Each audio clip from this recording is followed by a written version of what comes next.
Bienvenidos a una nueva emisión de ACN Magazine, programa realizado por los estudiantes de Diseño Audiovisual del Departamento de Comunicación Social y Periodismo de la Universidad Central. Hoy tenemos como invitado a Mario Mendoza Zambrano, escritor colombiano, nacido en 1964, autor de obras como Satanás, Scorpion City, Lady Masacres, entre otras más. Hoy nos va a hablar un poco de su vida, de su trayectoria en la creación literaria y sobre todo de su última publicación, Paranormal Colombia, al filo de lo real.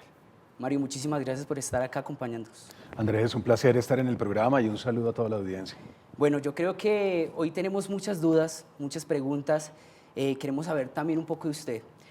Usted vino del Colegio Refus, estudió en la Javeriana, posterior fue académico de este, fue al Medio Oriente, estuvo en una confrontación entre Palestina e Israel. ¿Por qué es ser escritor? Ser escritor no es algo que se decide, no es una carrera, digamos, a la manera de ingeniería, odontología o algo por el estilo, o contaduría. Es un llamado, es algo a lo que uno debe acudir o no debe acudir, es una cita que uno tiene pendiente. Entonces empiezan los personajes a buscarte, empiezan las historias una y otra vez a perseguirte, no puedes dormir, no estás tranquilo, sientes permanentemente una y otra vez los murmullos y las voces de esos personajes que te recorren hasta que no puedes más. Es lo más parecido a la locura, es una manera de estar poseído, invadido, tomado por fuerzas que te sobrecogen hasta que debes sentarte y debes expulsar esas fuerzas, debes sacarlas a flote. Es un proceso muy parecido al de la expurgación o al de la liberación del inconsciente. Y es ahí cuando te sientas y la escritura aparece como casi de manera sanadora. Entonces yo creo que ser escritor no es una carrera ni una vocación, ser escritor es un destino. Yo, pues en el tiempo que lo he leído, usted tomó el carácter de escritor hace poquito. Antes pasaba, por ejemplo, cuando iba a Medio Oriente, pasaba en el aeropuerto y decía, soy periodista. ¿Qué relación hay entre el periodismo, como nosotros, futuros periodistas de este país, con la literatura? Es que está muy cerca, somos hermanos gemelos, pero hay una diferencia. La carrera de escritor de alguna manera indica esa vinculación con lo sagrado, esa vinculación con el misterio, esa especie, como te decía ahora, de cita pendiente que uno tiene con esas fuerzas, mientras el periodismo no. El periodismo es un work in progress, el periodismo es un trabajo que se va haciendo, que se va ejecutando.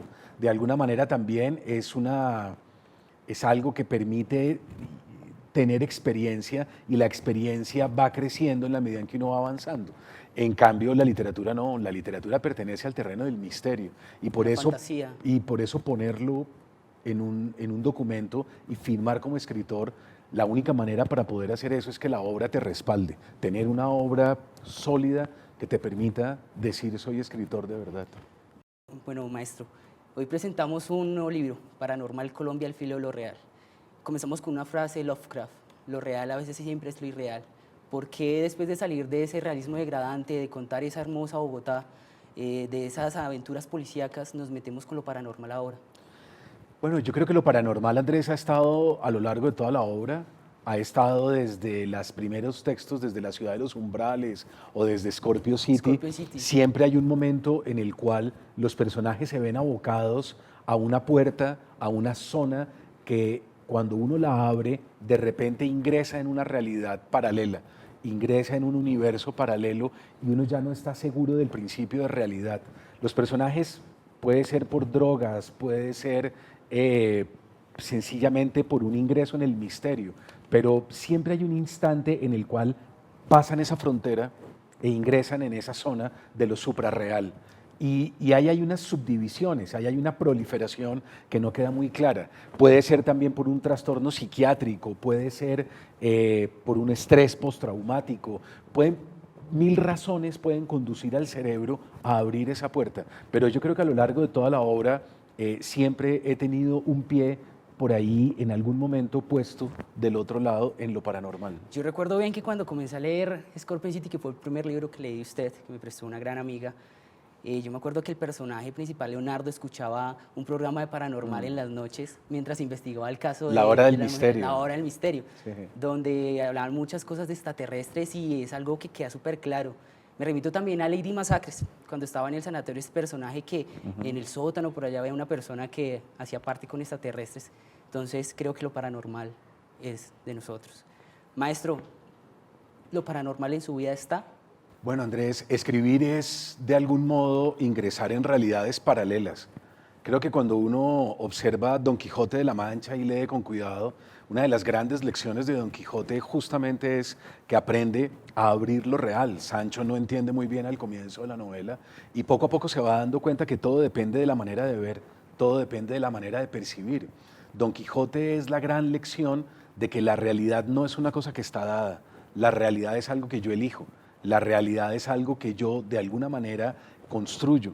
Entonces, todo depende. Hay gente que tiene una realidad plana, chata, hay gente que vive en una superficie casi que repetitiva, cruzados por la atrofia de una costumbre, y hay otras personas que son mucho más dadas a abrir lo real a nuevas intensidades. Yo creo que escribir y el arte en general, el cine, la literatura, la pintura, la escultura, son formas de ingresar en universos paralelos y en realidades que se subdividen. Una realidad 1 conduce a una realidad 2, a una realidad 3, a una realidad 4, y eso es prácticamente que infinito. En Paranormal Colombia usted nos muestra que se está acercando el fin del mundo. También nos muestra un poco ese problema mental, pensarnos a nosotros mismos. ¿Por qué pensarnos tanto y tener tanto claro la mentalidad? Bueno, somos 7.000 millones de personas. Pasamos ya esa cifra, que es una cifra escandalosa. En el siglo XVIII éramos 650 millones de personas. En un escaso lapso de 200 años nos hemos multiplicado por 10. Y eso significa, según la FAO, que pasamos más de 1.000 millones de personas muriéndose de hambre. Nunca habíamos tenido 1.000 millones de personas muriendo, agonizando de hambre todos los días. Por debajo de las calorías diarias y por debajo de los servicios públicos son cerca de 3.000, 3.500 millones de personas. Es decir, la mitad de la humanidad no tiene acceso o a servicios públicos o a las calorías necesarias o al agua. Cambiamos el clima, modificamos las condiciones climáticas de los 5 continentes, exterminamos a las demás especies, aniquilamos a buena parte de la población. Un continente como África está prácticamente contra las cuerdas. Eso significa que la temperatura de nuestro tiempo es una temperatura inquietante, es una temperatura terrible, no es fácil vivir en una época como la nuestra. Y eso significa que nos estamos autodestruyendo paulatinamente. Los recursos son finitos y la proliferación de la especie es exagerada. Entonces, no podemos tener recursos infinitos, sino finitos. Y eso culmina tarde o temprano en un aniquilamiento y en una autodestrucción. Creo que también afecta mucho el problema sociopolítico, ¿no? Esas minorías que quizás por intereses personales hace que todo lo que usted dice, maestro, se dé así. ¿Piensa eso usted? Pues en el año 2008 el capitalismo hizo un ataque salvaje, violento. Lo detectamos en Wall Street, pero lo venían casi que planeando y alimentando desde tiempo atrás. Y ese ataque que se hizo en el 2008 es el ataque del capitalismo salvaje al capitalismo depredador. Así lo llama el profesor Noam Chomsky en MIT, en su cátedra en Estados Unidos. ¿Qué significa eso? ¿Qué significa que antes estábamos en el capitalismo salvaje y ahora entramos a otro capitalismo que lo denominamos depredador? Significa que no están contentos con todo el dinero que ya hicieron. Ahora vienen detrás del erario, ahora vienen detrás de los dineros públicos. Obama, ratificando una orden de Bush, entrega 850.000 millones de dólares a la General Motors. 850.000 millones de dólares a una multinacional significa una pregunta inmediata, claro. Totalmente. Y es, ¿cómo así? No había dinero para las madres cabezas de familia, no había dinero para la universidad pública, no había dinero para la educación, no había dinero para los inmigrantes, no había dinero. ¿Y si hay dinero para las multinacionales? Que nos expliquen eso.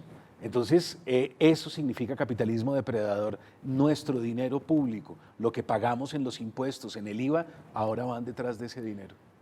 Alrededor de la obra usted nos muestra que usted tuvo una línea de confrontación, digamos tal una dicotomía, si volvía a la academia, ya que estamos tratando ese tema de la educación, pero llegó a la conclusión de que la educación que usted recibió en los años 60 a la educación que tenemos hoy en día es muy diferente. ¿Por qué, Mario? Bueno, no en los años 60, no estoy tan viejo, en los años 80. Los años 80. Pero sí, es una educación heredera en efecto de los 60, sí.